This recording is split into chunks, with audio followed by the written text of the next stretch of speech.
Hello friends, welcome to the YouTube channel of Alchemy Classes। Banking reasoning में एक बहुत important topic है sitting arrangement. इसमें अलग अलग टाइप्स के सिटिंग अरेंजमेंट्स या puzzles mains and prelims examinations में पूछे जाते हैं। पजल्स सर्कुलर बेस्ड या फिर स्क्वायर टेबल बेस्ड पे बैठे हुए लोगों का हो सकता है, या फिर किसी के डेट ऑफ बर्थ्स के अरेंजमेंट को लेके हो सकता है, या फिर किसी ऑफिस में अलग अलग पोजीशंस की हायरार्की को अरेंजमेंट करना हो सकता है, या फिर लीनियर बेस्ड सारे नॉर्थ या फिर साउथ या डिफरेंट डायरेक्शन में फेस करते हुए लोगों का सिटिंग अरेंजमेंट हो सकता है। ऐसे ही एक क्वेश्चन है जिसमें कुछ लोग स्क्वायर टेबल में बैठे हुए हैं। आज हम इस क्वेश्चन को करने का तरीका देखते हैं कि प्रीलिम्स एग्जामिनेशन में जहां हमारे पास टाइम कम होता है, कैसे इन क्वेश्चंस को कम ही टाइम में करा जा सकता है, वो भी पूरी एक्यूरेसी के साथ। तो जैसे ही ये स्क्रीन पे आपके एग्जामिनेशन में क्वेश्चन आता है, हम जनरली पूरा क्वेश्चन पढ़ना शुरू कर देते हैं, जो कि हमें नहीं करना है।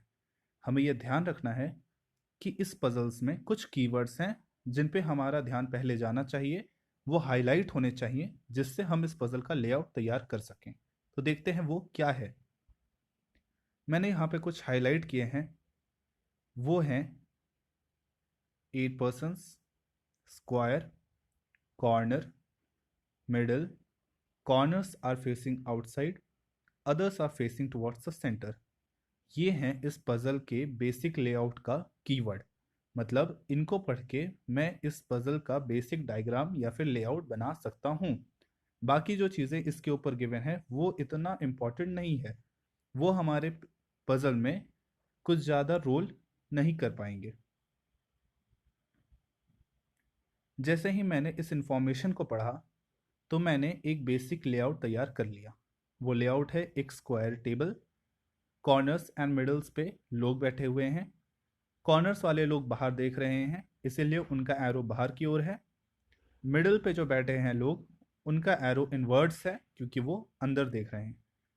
ऐसे ही मैंने दो पॉसिबिलिटीज़ बनाए हैं, क्योंकि किसी भी पजल में आगे जाके दो या उससे ज़्यादा पॉसिबिलिटीज़ हो सकती है।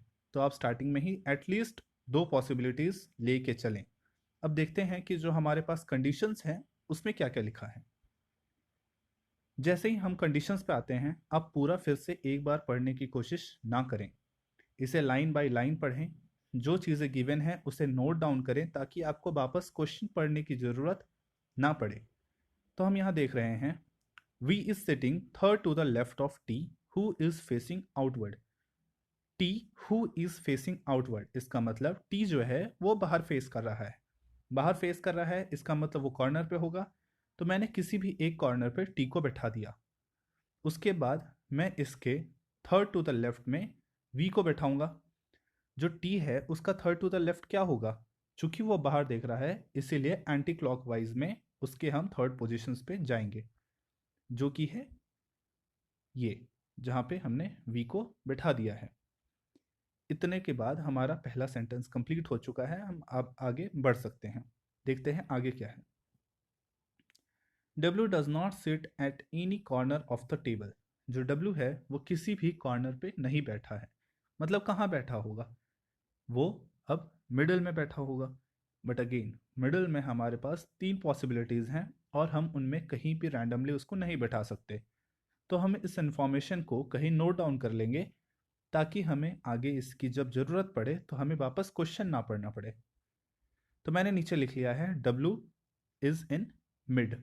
आप भी इन नोशंस या फिर डिनोशंस को लिखना सीखें, कैसे आप क्वेश्चंस को शॉर्टेस्ट वर्ड में लिख सकते हैं या डिनोट कर सकते हैं अपने पेपर पे। आइए आगे देखते हैं।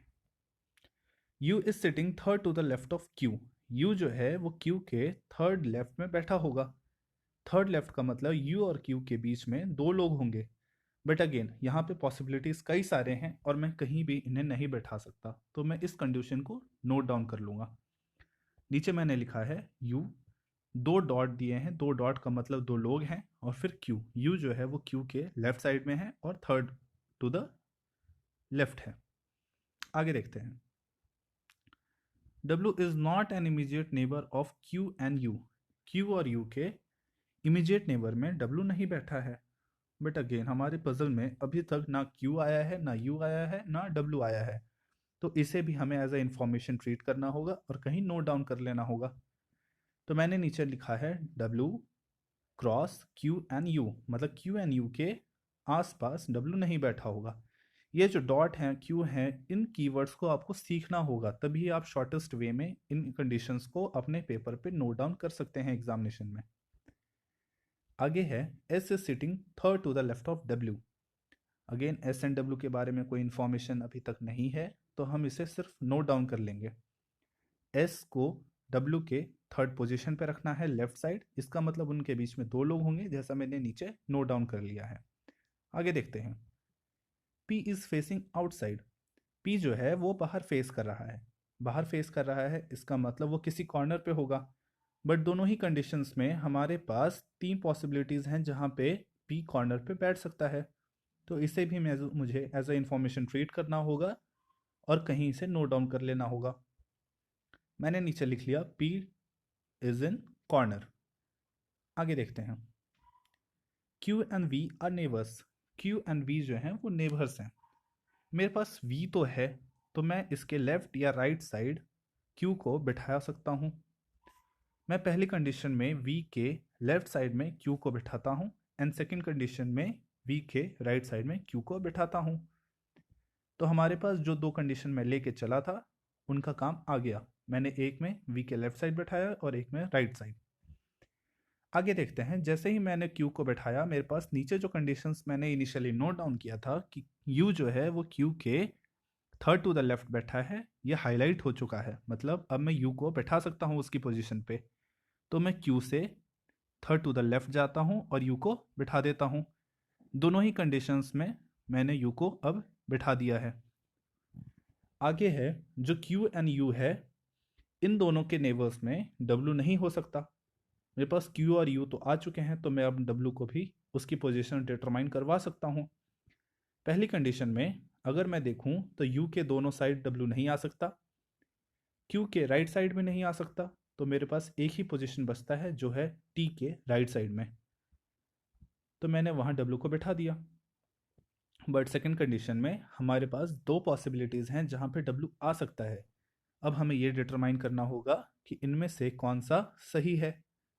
तो आगे देखते हैं। कंडीशंस हमने जो नोट डाउन किया था पहले, उसमें क्या दिया हुआ है। एस जो है वो डब्ल्यू के थर्ड टू द लेफ्ट बैठा होगा।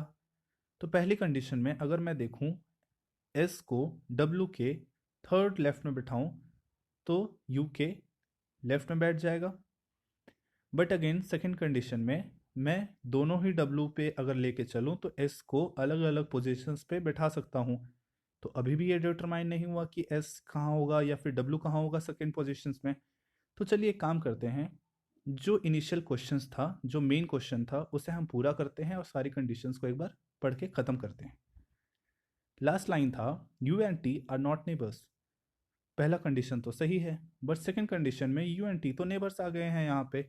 मतलब ये कंडीशन हमारी गलत है, हमें इसे हटाना होगा। हमारे पास जो फर्स्ट कंडीशन है वही सही है, उसी पे आगे हम प्रोसीड करेंगे। एग्जामिनेशन में जनरली आप जब दो कंडीशन लेके चलेंगे तो एक कंडीशन आगे जाके कुछ पॉसिबिलिटीज़ के बाद वो कट हो जाएगी और एक जो सही था वो आपके पास रह जाएगी।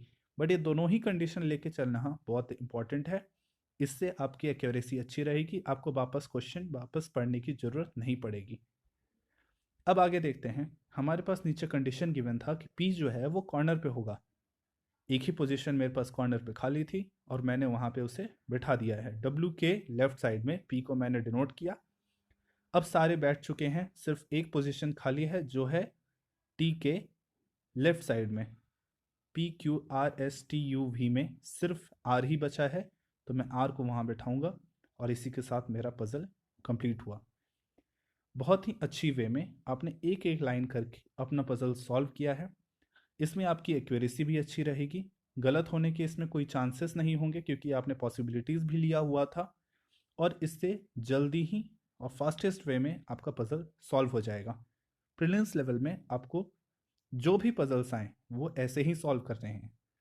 इसी यूट्यूब चैनल पे हम और भी ऐसे कई questions, seating arrangement and puzzles के लेके आएंगे। आप उन्हें ज़रूर देखें, आपको प्रीलिम्स या मेंस एग्जामिनेशन में उनका फ़ायदा होगा।